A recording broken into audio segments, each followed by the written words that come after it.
Get strong.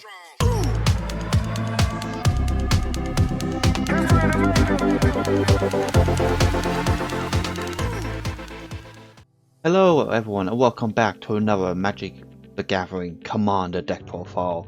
Now in today's video I'm going to be discussing my Arahbo War of the World Commander deck. This is a deck I've had since 2017, and 2017 is when I started playing, and this was the first deck I picked up. At the time it was £35. I thought that was, oh, that's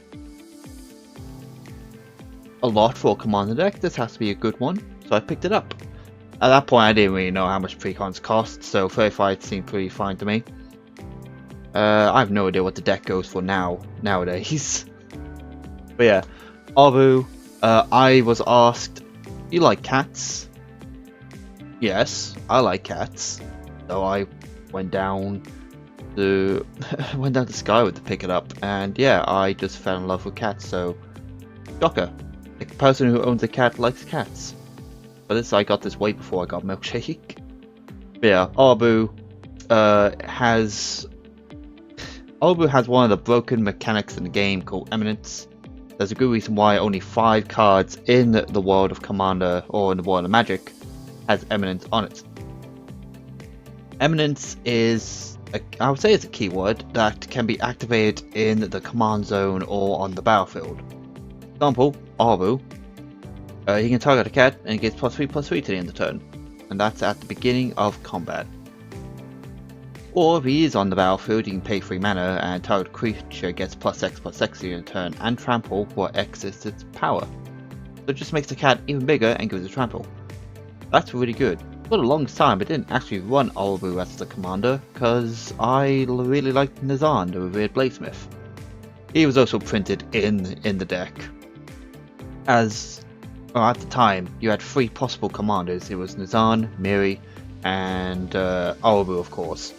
But I wanted to try Nazan, and for a while, that is what I played, because I liked the idea of equipping my cats with Sharpstick.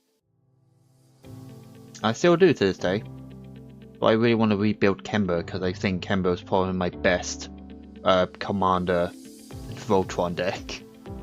Yeah, just making cats, equipping the cats with Sharpsticks. Good deck. But let's go on to the profile of this deck. So here we are, Arahbo, War of the World. 3 colors, green and white, for a 5-drop Avatar Cat. Yeah, I do love this deck. To be fair, I've been playing. I started rebuilding this deck back in like February of this year, so it's been a while. I know we're in September and I'm only just doing a profile because I really want this deck to be as good as it can get. Being my first ever precon, that's no longer a precon. I wanted to make sure it was good. This is definitely high bracket free, in my opinion. High bracket free. But yeah, I didn't know if I wanted to go purely 1/1 cows or purely token spam. So I made this. It does a bit of both. Pretty consistently, I might add. So we're going to the creatures. So obviously, I am running Helpful Hunter. By far, one of my favorite cats in Foundations, because he's just a Helpful Hunter. Obviously, this is the Secret Lair printing, but yeah, it's still ETB draws a card. That's always good in any deck. Arms Collector. If my opponent's playing a lot of draw cards, I'm going to summon this out, and if he draws a few cards, I'll draw a card. Well, if they would draw 2 or more cards, instead me and that player draws 1. Keeper Fables. The non-human creature deals combat damage, gets a draw card. Azil? Opponents can't cast spells during my turn, and whenever a creature with power greater than its base power deals combat damage, draw a card. So those are our 4 draw creatures. Next we move on to the 1/1 counter creatures, being the Sky Knight Squire. It gets a +1/+1 every time a creature enters the battlefield under control. As long as this creature has 3 or more counters, it becomes a flying knight. I like that little detail. A Johnny's Primate because yeah, I'm playing. There's a lot of life gain in this deck, and yeah, I might as well won the OG Primate, and I'm also running the new Primate, which came out in the Jumpstart. Whenever it attacks, other attacking creatures you control get +X/+0 to the end of the turn, where X is the number of counters on this. Whenever I gain a life, put a 1/1 counter on it. I can pay 4 and gain a life. I've never paid 4 to gain a life. I've never done that, never had a reason to do that. So, yeah. Fried Melkin. ETBs put a 1/1 counter on a creature. Creatures with 1/1 counters have trample. Sovereign. Oaknik. Oh. I butchered that. Never mind the name. A 4-drop, 3/4, Ward 2, whenever it attacks, for each creature you control with greater power than that creature's base power, you put number 1 counters on that creature equal to the difference. So again, a lot of 1/1 counters, he helps them become bigger. And then we have, for last counter-based creature, we have Metallic Mimic. Comes in, full cat, cats enter additional 1/1 counter.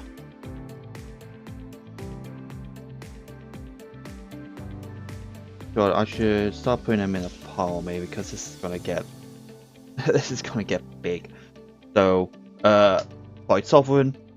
Pride Sovereign gets a +1/+1 for each upper cat you control. I can pay a white, tap, exert Pride Sovereign, and create 2 1/1 cats with lifelink.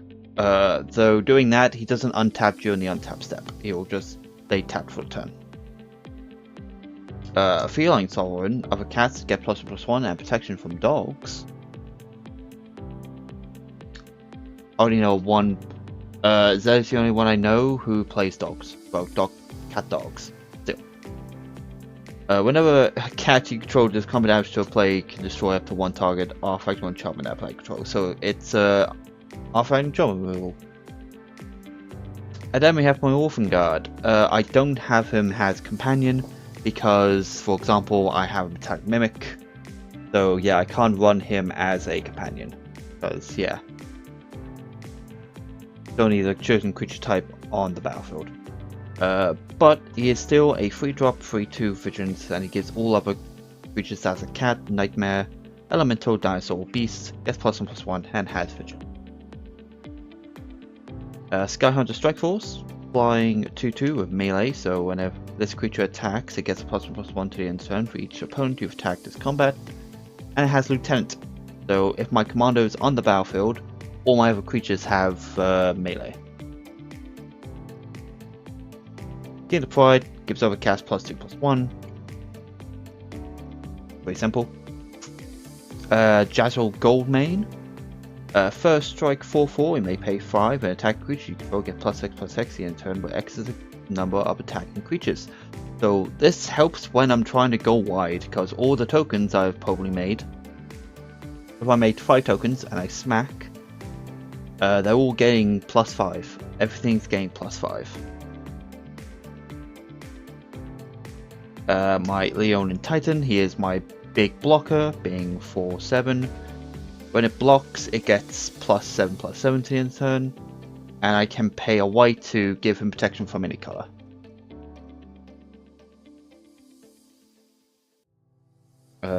Then we have a Moonshaker Cavalier from Wild of Eldraine. This is just in here to try and go for game, just attack with really big cats. Really big cats that can fly, because yeah, there's not a lot of cats that can fly in this game. If they are the bad ones. I don't play bad cats, we play good cats. And then we play another card from Foundation, which is Arahbo, the First Fang. So other cats get +1/+1, and whenever Arahbo or another non-token cat you control enters, you create a 1/1 cat.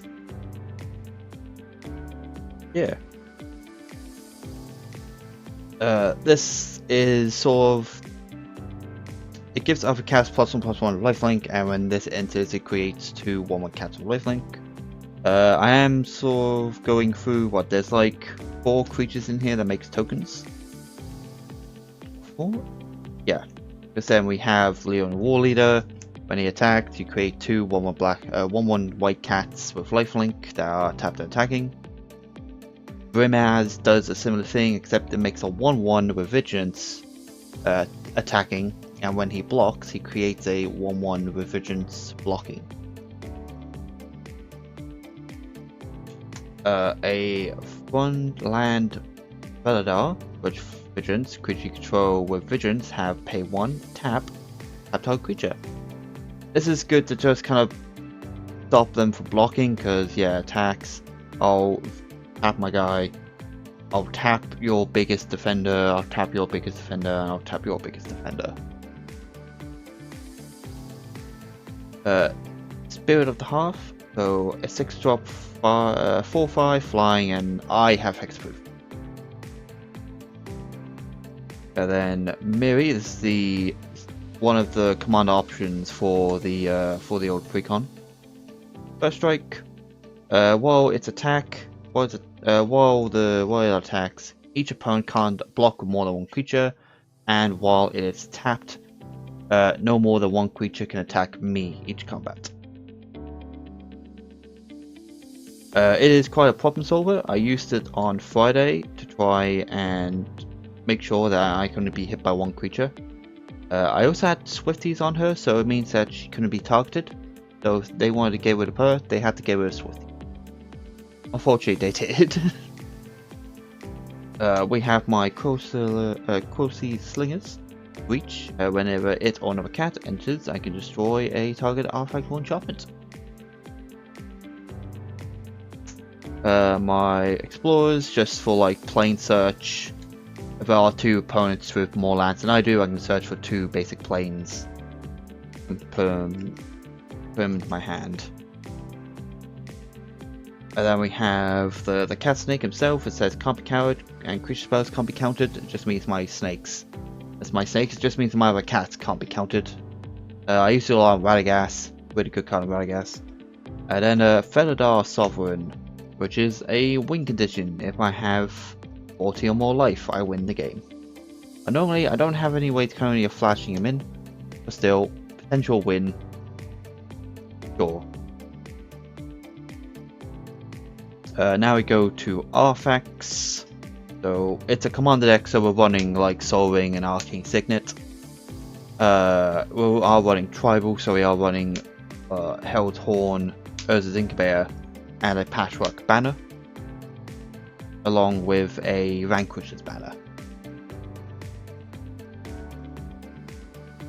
And because I need a lot of mana to try and to both cast my cat and to try and do the pay 3 mana and make something big with Trample, and to help with the 1/1 counters, a Great Henge, because yeah, it costs X less, where X is the greatest power among creature you control.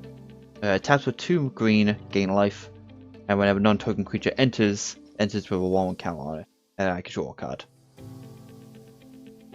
The last 2 artifacts are equipments, so we have the Swifties and a Helm of the Host, just to get even more Arahbos, or just to make more helpful hunters to draw.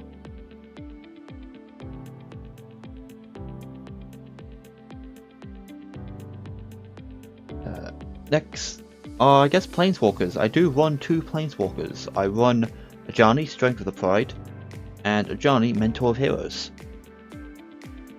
This gain life equal to a number of creatures plus Planeswalkers. Next 2, you create Ajani's Primate token. Next 0, if you have 15 or more starting life, it exiles all. Yeah, exile Strength of the Pride and each artifact and creature your opponent controls.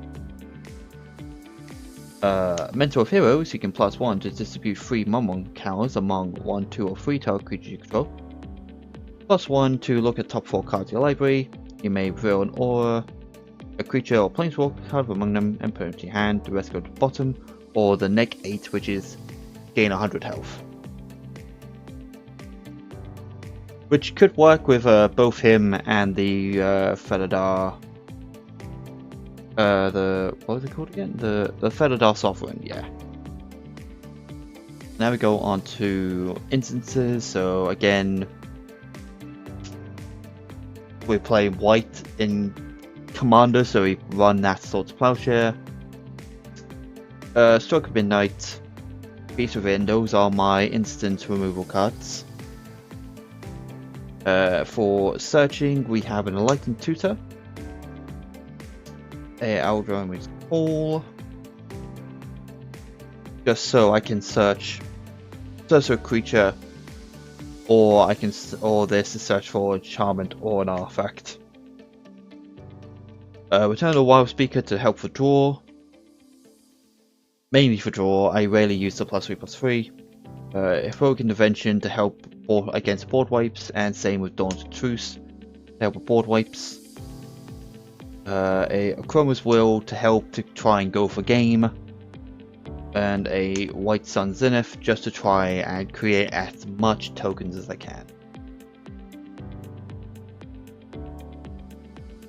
Those are the instances, so now we go on to sorceries.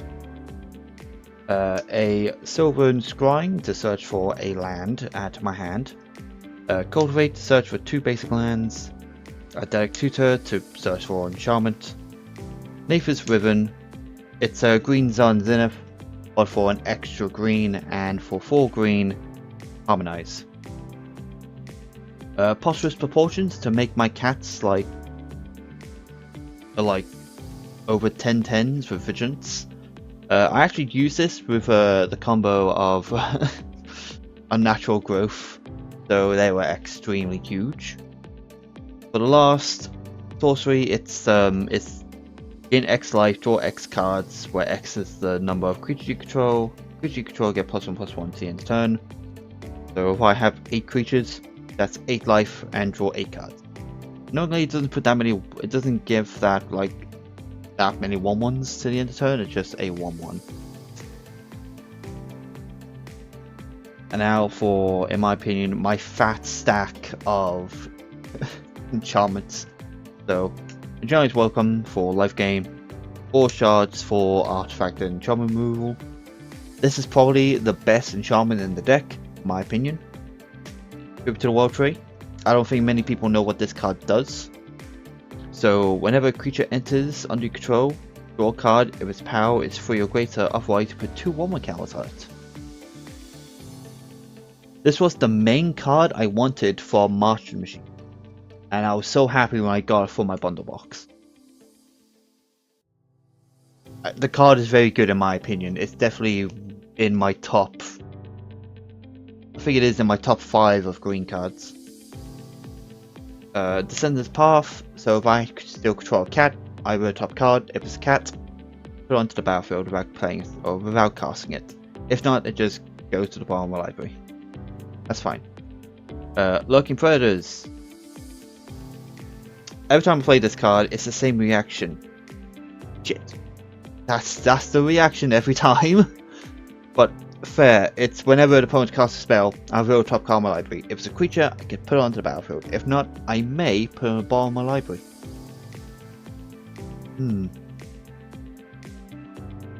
It's just a sneaky little paid green mana. Lurking Predators. I don't have to worry about my mana, because now I just have to look at the top of my library. Well, if you cast a spell, or here comes a boy, maybe a boy. I hope it's a boy. I hope it's a boy. Please let it just be a cat. A Natural Growth that I said earlier. That was beginning of each combat. That was the power toughness of each creature I control. Doubling Season, because we are running a lot of 1/1 counter based cards and token creators.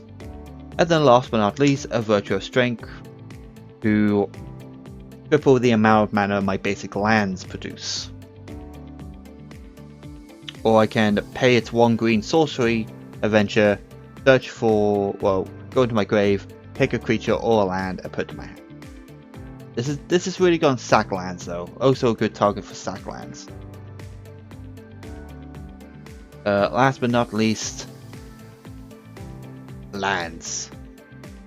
So, Commander, we're running Command Tower, Power Ancestry, because cats, playing Territory, because cats, and a 3-3 City, because cats.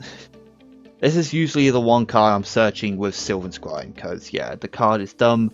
The card should definitely come in tapped. I have to admit, the land should definitely come in tapped with how dumb it is.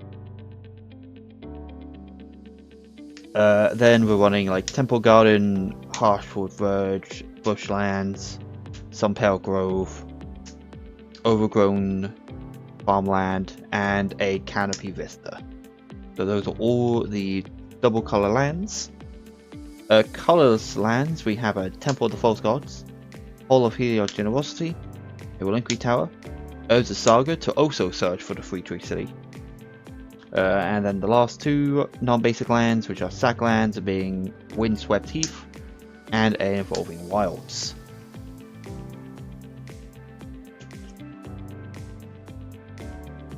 Then 10 plains, and I believe 9 forests. 1, 2, 3, 4, 5, 6, 7, 8, 9. Yeah, 9 forests. So yeah.